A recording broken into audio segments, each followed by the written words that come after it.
नमस्कार दोस्तों। आज हम जानेंगे हमारे इस वीडियो के अंदर कि घुटने में लगाने के ब्रेसेस जो कि आपने बहुत कॉमनली सुना होगा, वो किस किस प्रकार के होते हैं और उनके क्या क्या यूज़ होते हैं। एसीएल सर्जरी, पीसीएल सर्जरी और घुटनों की लिगामेंट सर्जरी, इन सर्जरीज में उन ब्रेसेस को कब यूज़ करना चाहिए, कब नहीं करना चाहिए और कब उनको छोड़ देना चाहिए।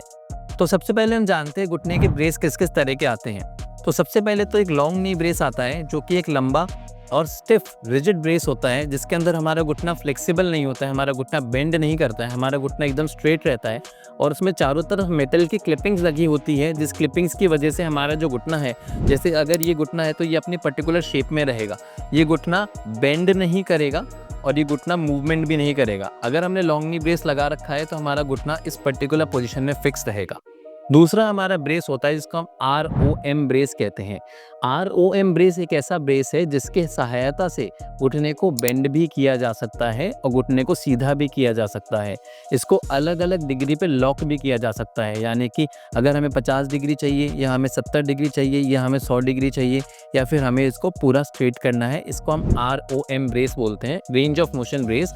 उसके अंदर हम ये सब काम कर सकते हैं। तीसरी हमारी चीज़ होती है नी कैप। नी कैप को हम प्रॉपर्ली ब्रेस तो नहीं कह सकते, पर एक इलास्टिक सपोर्ट कहते हैं, जो कि हमारे घुटने को चारों तरफ से सपोर्ट देता है और घुटने को बकल करने में पूरी तरीके से हेल्प करता है। तो अब हम जानते हैं कि कौन सा ब्रेस हमें कब लगाना चाहिए और कौन से ब्रेस के क्या फ़ायदे हैं। चलिए सोचिए, अगर आपकी इंजरी हुई है और इंजरी होने के बाद आपका ACL लिगामेंट यानी घुटने का ये वाला लिगामेंट, ये ACL लिगामेंट होता है। अगर आपकी घुटने का ACL लिगामेंट टूट गया है तो इमीडिएटली आपको डॉक्टर रिकमेंड करेंगे कि आप एक नी ब्रेस लगा लीजिए, यानी कि लॉन्ग नी ब्रेस लगा लीजिए, क्योंकि लॉन्ग नी ब्रेस जो है वो फर्दर इंजरी को प्रिवेंट करता है और इस लिगामेंट को और दूसरे घुटने के लिगामेंट्स को इंजर करने से बचा देता है। चलिए ठीक है, आपकी ACL की सर्जरी हो गई। ACL का ऑपरेशन होने के बाद में सर्जन्स हम लोग हमेशा आपको रिकमेंड करते हैं कि हम लॉन्ग नी ब्रेस लगा के रखें। लॉन्ग नी ब्रेस कब कब लगाना है? हमें लगाना है जब भी हम वॉक कर रहे हैं, जब भी हम स्लीपिंग पोजीशन में हैं। अब हमसे मरीज पूछते हैं कि हम स्लीपिंग पोजीशन में क्यों लगाएं? हम बेड पे रेस्ट ही तो कर रहे हैं, पर स्लीपिंग पोजीशन में ब्रेस लगाना इक्वली इंपॉर्टेंट है। वो इसलिए है क्योंकि सोते सोते कभी हम एकदम से करवट लेते हैं। करवट लेने की वजह से जो लिगामेंट होता है उस लिगामेंट पे चोट लग सकती है, जो वो लिगामेंट अपना मुड़ सकता है, इसकी वजह से पेशेंट को इंजरी हो सकती है। दोस्तों, ये बात समझना बहुत ज़रूरी है कि जब हम लिगामेंट का रिकंस्ट्रक्शन करते हैं, यानी कि आर्थ्रोस्कोपिक ACL सर्जरी करते हैं, तो घुटने का जो नया लिगामेंट बनाते हैं वो लिगामेंट बहुत ज़्यादा मजबूत तो होता है, परंतु वो लिगामेंट नया होने की वजह से बहुत सेंसिटिव भी होता है। जैसे कि हम एक नया पेड़ लगा रहे हैं, उसी तरीके से उस लिगामेंट को भी मजबूत होने के लिए समय लगता है। तो उस समय को हम आमतौर पर 6 हफ्ते यानी कि 6 वीक्स मानते हैं, जब तक वो लिगामेंट अपनी जगह पे अपना प्रॉपर स्टिफनेस के साथ में इकट्ठा हो जाए और अपनी स्ट्रेंथ अचीव कर ले। ACL लिगामेंट की अगर आपकी इंजरी हुई है तो कम से कम 6 हफ्तों तक आपको जनरली सर्जन एडवाइस करेंगे ब्रेस यूज़ करने के लिए। पर ये चीज़ हमें डिपेंड करती है कि हम पेशेंट टू पेशेंट वेरी करते हैं कि किस पेशेंट के अंदर हम लोग को 15 दिन में ही ब्रेस हटा देना है और किस पेशेंट में हमें 6 वीक्स तक ब्रेस कंटिन्यू करना है। पर किसी भी केस के अंदर मोस्टली 6 वीक से ज़्यादा ACL ब्रेस को रिकमेंड नहीं किया जाता, यानी कि लॉन्ग नी ब्रेस को रिकमेंड नहीं किया जाता। अच्छा, अब लॉन्ग नी ब्रेस के नुकसान क्या है? लॉन्ग नी ब्रेस के नुकसान ये है कि इसकी वजह से कई बार घुटना स्टिफ हो जाता है। स्टिफ होना यानी कि घुटने का बेंड होने का जो प्रोसीजर है वो प्रोसीजर डिफ़िकल्ट हो जाता है पेशेंट के लिए और पेशेंट का घुटना बेंड नहीं होता। पेशेंट का घुटना बेंड नहीं होने की वजह से पेशेंट का पैर जाम पड़ सकता है।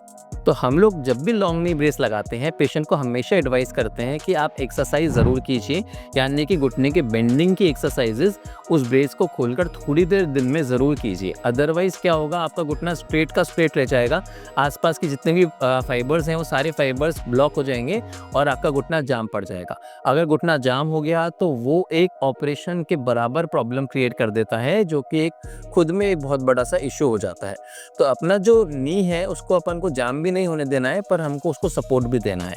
तो हमें ये चीज़ ध्यान रखनी है कि हमें इमीडिएटली आफ्टर सर्जरी तो नी ब्रेस यूज़ करना है, पर उसको ओवर द राइट टाइम यानी कि 4 to 6 वीक्स में हमें उसे गिव अवे कर देना है, जैसे जैसे अपनी मसल स्ट्रेंथन होती है और जैसे जैसे हमारी मांसपेशियां मजबूत हो जाती है।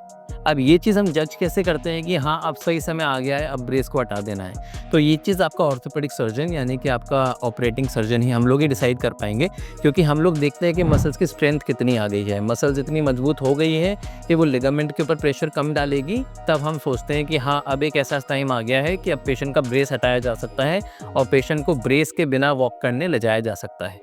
अब कई पेशेंट्स हमसे ये सवाल भी करते हैं कि हम ब्रेस केवल बाथरूम ही तो जा रहे हैं, कि हम ब्रेस के बिना जा सकते हैं?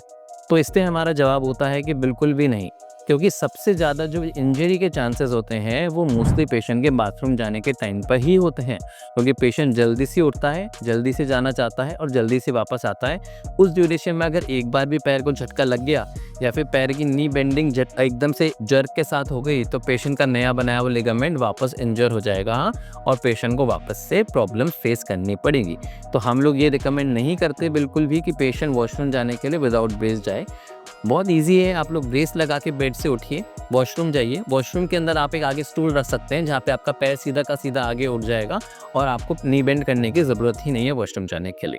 नी बेंडिंग एक्सरसाइज आपको ज़रूर करनी है, पर आउट ऑफ द बेड हम exercise immediately after surgery recommend नहीं करते हैं।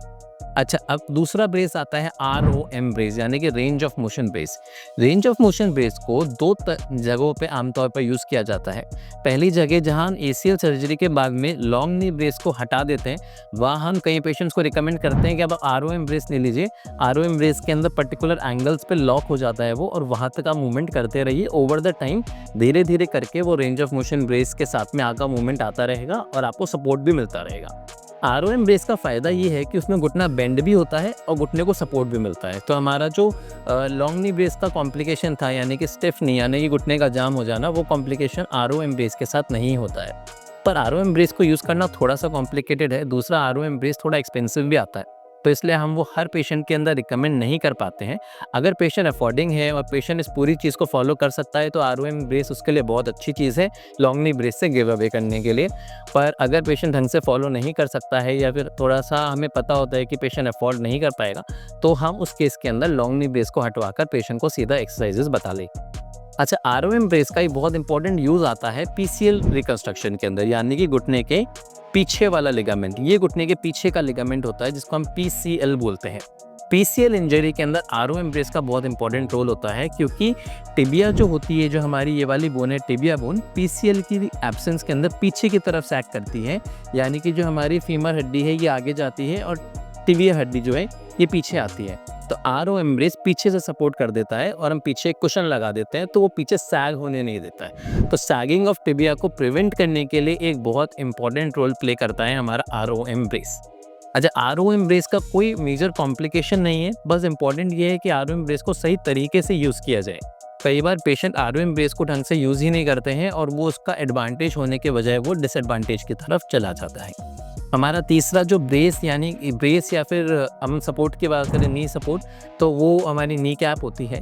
कई बार पेशेंट्स को हम बोलते हैं जब आप लॉन्ग नी ब्रेस गिव अवे कर रहे हैं तो आप नी कैप पे स्विच कर सकते हैं, क्योंकि नी कैप घुटने को एक सॉर्ट ऑफ सपोर्ट देता है। बहुत अच्छा स्ट्रॉन्ग सपोर्ट तो नहीं देता है, पर हाँ एक इलास्टिक बैंड से कवर करके रखता है, तो घुटने को एक फीलिंग रहती है कि हाँ इट इज़ प्रोटेक्टेड। तो नी कैप जो होता है वो मोस्टली या तो दो चीज़ों में दिया जाता है, या तो जब हम ब्रेस को गिव अवे कर रहे हैं तब हम नी कैप दे सकते हैं, या फिर हम knee cap old age patients के अंदर देते हैं, जैसे ऑस्टियोआर्थराइटिस वगैरह के अंदर, क्योंकि वो गर्माहट को मेंटेन करते हैं अंदर। या फिर आप स्पोर्ट्स खेल रहे हैं तब आप नी कैप पहन के खेल सकते हैं, क्योंकि वो बाहर से थोड़ा सा प्रोटेक्शन देता है। पर नी कैप का कोई बहुत मेजर और एडवांटेजेस रूल नहीं होता है, वो सिर्फ एक इलास्टिक सपोर्ट है, वो ब्रेस की तरह स्प्लिंटिंग नहीं करेगा बिल्कुल। तो अब ये चीज़ आपको समझ में आ गई है कि कौन से पोजीशन में और कौन सी सर्जरी में आपको कौन सा ब्रेस यूज़ करना है, कब तो आप लॉन्ग नी ब्रेस यूज़ करेंगे, कब आप range of motion brace use करेंगे और कब आप नी कैप यूज़ करेंगे। लॉन्ग नी ब्रेस आपके लिए ऑब्वियसली सबसे ज़्यादा बेनिफिशियल है इमीडिएटली आफ्टर सर्जरी में, उसको बाद में ROM ब्रेस से रिप्लेस करना चाहिए और उसको फाइनली नी कैप की तरफ लेकर आ जाना चाहिए। पर डिपेंडिंग ऑन योर इंजरी आपका जो सर्जन है वो आपको बेस्ट एडवाइस दे सकता है। मेरा नाम डॉक्टर शुभम अग्रवाल है, मैं जयपुर के अंदर ऑर्थोपेडिक्स और स्पोर्ट्स इंजरी कंसल्टेंट हूँ।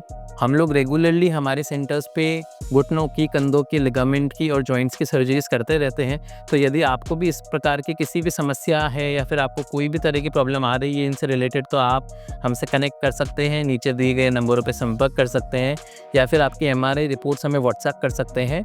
आपको हम अच्छा से अच्छा इलाज का ऑप्शन बताएंगे और आप उस सुविधा का फ़ायदा उठा सकते हैं। Thank you so